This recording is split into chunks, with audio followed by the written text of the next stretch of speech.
Hi guys, நம்ம வழக்கம் போல் நம்ம ரூம் மேட்ச் சொன்னோம்னா அவங்க டீம் வந்து செரிக்க வாங்கி சரி வாடான்னு சொல்லி ஃபஸ்ட்டு ரூம் மேட்ச்சை பயப்படுத்தி விட்டாச்சு.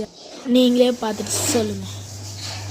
பயமே மாறி போனி அண்ணன் வந்தால் கும்பிட்டு நெல்ல இருட்டில் சிட்டி வாழும் ராஜாவுக்கு எல்லாரும் சொல்ல இவனை தொழுவானா எனும் ஜனத்திடக்க காலம் எடுத்து வச்சால் சொர்க்கம் போலும் மன்னர்